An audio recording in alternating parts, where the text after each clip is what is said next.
بسم الله الرحمن الرحيم. عن ابن مسعود رضي الله عنه أن النبي صلى الله عليه وسلم قال ذات يوم لأصحابه: استحيوا من الله حق الحياء. قالوا: إنا نستحيي من الله يا نبي الله، والحمد لله. قال: ليس ذلك ولكن من استحيا من الله حق الحياء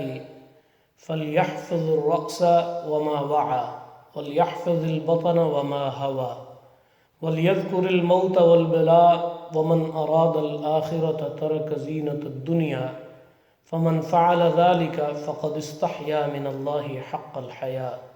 أو كما قال عليه الصلاة والسلام. رواه أحمد. سیدنا ابن مسعود رضی اللہ تعالی عنہ فرماتے ہیں کہ جناب نبی اکرم صلی اللہ علیہ وآلہ وسلم نے ایک روز اپنے صحابہ سے فرمایا کہ اللہ تعالیٰ سے حیا کرو اور پوری طرح اس بات کا حق ادا کرو، حیا کرنے کا حق ادا کرو۔ انہوں نے عرض کیا کہ اللہ کے نبی، الحمدللہ ہم اللہ تعالیٰ سے حیا کرتے ہیں۔ آپ صلی اللہ علیہ وآلہ وسلم نے فرمایا کہ یہ اس طرح نہیں ہے، اصل بات یہ ہے کہ جو شخص اللہ تعالیٰ کے یہاں حیا کا صحیح حق ادا کرنا چاہتا ہے تو اسے چاہیے کہ اپنے سر اور جو کچھ اس میں ہے، یعنی ناک، کان، منہ، آنکھ، ان کی نگہبانی کرے، اور اپنے بطن، پیٹ اور جو کچھ اس میں ہے یعنی شرمگاہ، اس کی حفاظت کرے، موت اور ہلاکت اس کے پیش نظر رہے، اور جو شخص آخرت کی آرزو رکھتا ہو تو پھر وہ دنیا کی زیب و زینت کو ترک کر دے، اور جو ایسا کر لے تو گویا اللہ تعالیٰ سے حیا کرنے کا صحیح معنوں میں وہ حق ادا کرتا ہے۔ خواتین و حضرات، سامعین و سامعات، بڑی جامع اور بڑی خوبصورت حدیث ہے جو سیدنا ابن مسعود رضی اللہ تعالیٰ عنہ تک پہنچا رہے ہیں۔ حیا عمومی اور اس کا جو بھی مفہوم ہے ہمارے ہاں وہ سب آپ کی نگاہوں میں ہے، اور حیا کے مفہوم سے آپ اچھی طرح آگاہ ہیں۔ امام راغب اصفہانی رحمہ اللہ نے حیا کی تعریف میں یہ بات لکھی ہے کہ حیا اس چیز کو کہتے ہیں کہ بری باتوں سے نفس میں ایک انقباض پیدا ہو جائے، یعنی نفس میں ایک کیفیت پیدا ہو جائے کہ خود نفس ایک محسوس کرے، ایک تنگی محسوس کرے بری باتوں سے، اور پھر ان باتوں کو چھوڑنے پر آمادہ ہو جائے۔ اس چیز کا نام حیا ہے۔ حیا قابل تعریف بھی ہوتی ہے اور مذموم بھی ہوتی ہے، یعنی ایک اس کا مفہوم اس طرح سے بھی ہے۔ قابل تعریف حیا تو یہ ہے کہ ایک شخص اللہ تعالیٰ کے حضور شرمساری کے خوف سے بری باتوں سے الگ تھلگ ہو جائے، گناہوں کے کاموں سے باز آ جائے۔ اور قابل مذمت حیا یہ ہے کہ اپنے جائز حقوق کے مطالبے سے ہی بندہ دستکش ہو جائے، اور حق اور سچ بات کہنے کے لیے بھی خاموشی اختیار کر لے، یا دینی اور شرعی جو معلومات ہیں، دین کا علم ہے، اسے حاصل کرنے کی بجائے چپ رہے۔ یہ مفہوم واضح ہوتا ہے سیدہ عائشہ صدیقہ رضی اللہ تعالیٰ عنہا ام المؤمنین کی روایت سے۔ وہ فرماتی ہیں، ان کے فرمان سے وہ فرماتی ہیں کہ رحم اللہ نساء الانصار ما منعهن الحیاء ان يتفقهن فی الدین، قال اللہ تعالی واللہ لا یستحی من الحق۔ فرماتی ہیں کہ اللہ رحم فرمائے انصار کی عورتوں پر کہ دین کی سمجھ بوجھ حاصل کرنے کے لیے، دین کا تفقہ حاصل کرنے کے لیے حیا ان کے لیے کبھی مانع نہیں ہوئی، اور یہی اللہ فرماتا ہے کہ اللہ حق بیانی سے کبھی حیا نہیں کرتا۔ تو یہ حدیث پاک اس لحاظ سے اللہ کے حبیب صلی اللہ علیہ وسلم نے صحابہ سے فرمایا کہ حق ادا کرو حیا کرنے کا، اللہ سے حیا کرنے کا۔ تو صحابہ نے کہا یا رسول اللہ صلی اللہ علیہ وسلم، اللہ سے حیا کون نہیں کرتا؟ ہم تو الحمدللہ اللہ سے حیا کرتے ہیں۔ اللہ کے رسول صلی اللہ علیہ وسلم نے فرمایا کہ اللہ سے حیا کا حق یہ ہے کہ الرأس وما یعنی فلیحفظ الرأس وما وعى، کہ جو شخص اللہ سے حیا کا حق ادا کرنا چاہتا ہے وہ اپنے سر اور جو کچھ اس میں ہے اس کی نگہبانی کرے۔ سر جو ہے وہ سے مراد یہاں ذہن ہے، دماغ ہے، فکر ہے، یعنی سوچ و فکر، اور سر میں جو چیزیں شامل ہیں وہ آنکھ ہے، انسان کا کان ہے، زبان ہے، منہ ہے۔ تو گویا جو اللہ سے حیا کا حق ادا کرتا ہے وہ نہ تو بری بات سوچتا ہے، نہ سنتا ہے، نہ خود غلط بیانی سے کام لیتا ہے، نہ ہی اس کی نگاہیں اللہ کی حرام کردہ چیزوں پر اٹھتی ہیں۔ اللہ کریم نے گویا وہ ایک یعنی اللہ کے پاک حبیب صلی اللہ علیہ وآلہ وسلم نے گویا ان اعضاء کے حوالے سے، اس کے استعمال کے حوالے سے ایک وضاحت کر دی کہ اگر یہ چیز اللہ کے محرمات اور اللہ کی حرام کردہ چیزوں کے اندر یہ چیزیں استعمال ہو رہی ہیں، یہ اعضاء، تو پھر بندہ حق نہیں ادا کر رہا اللہ سے حیا کرنے کا۔ اور قرآن مجید میں ان ساری چیزوں کے حوالے سے انہیں مسئول ٹھہرایا گیا ہے، ان السمع والبصر والفؤاد کل اولئک کان عنہ مسئولا۔ پھر فرمایا کہ البطن وما حوا، یعنی ولیحفظ البطن وما حوا، کہ پیٹ اور اس کے متعلقات۔ ظاہر ہے یہاں اہل علم نے، محدثین نے، علماء نے پیٹ اور اس کے جو متعلقات ہیں اس میں شرمگاہ کو بھی شمار کیا ہے، یعنی پیٹ کو حرام غذا سے محفوظ کر لے، بچا لے، اور شرمگاہ کو حرام غلط کاری اور بدکاری سے جو ہے وہ محفوظ رکھے۔ یہ گویا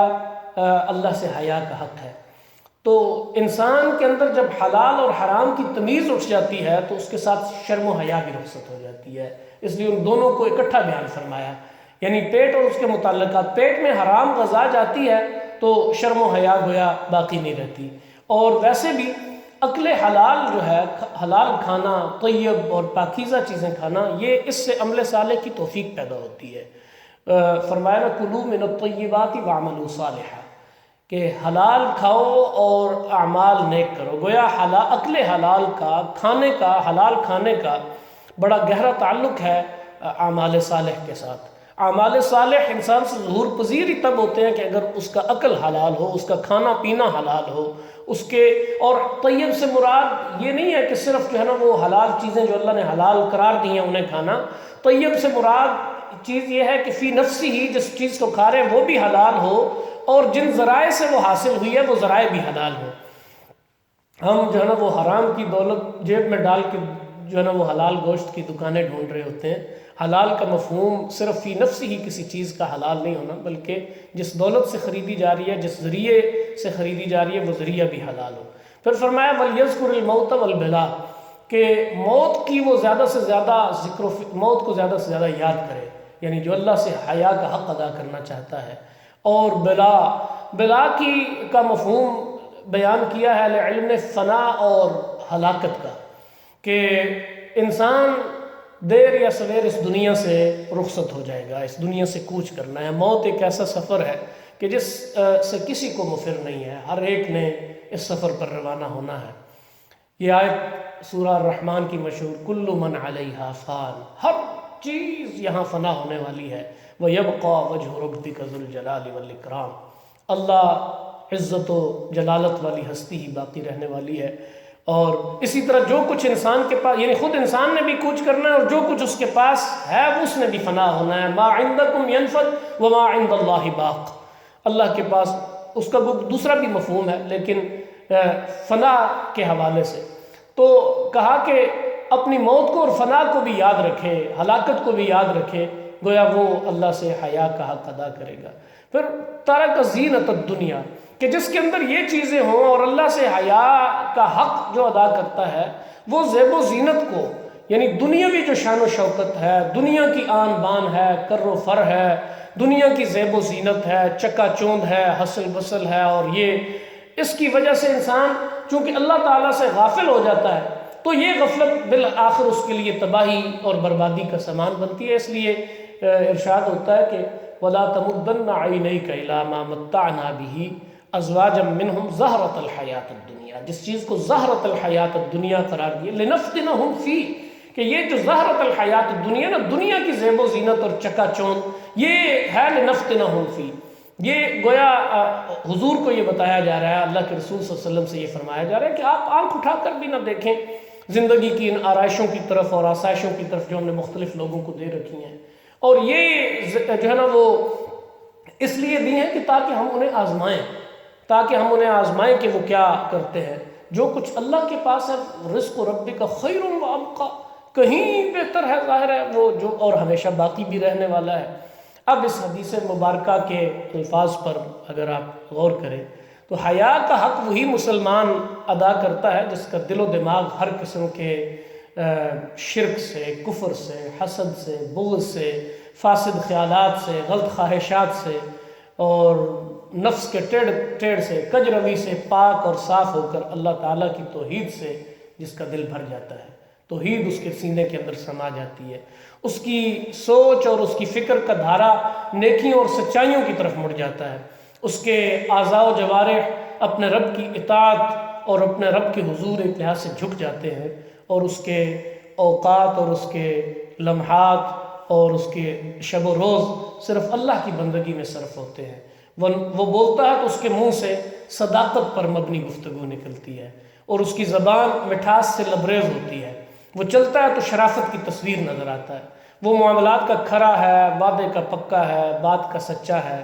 اپنے ظاہر میں اپنے باطن میں آئینے کی طرح سے روشن ہے اور مصفہ ہے اور صاف ستھرا ہے، شرم و حیا کا وہ پتلا ہے، صدق و صفا کا وہ مجسمہ ہے۔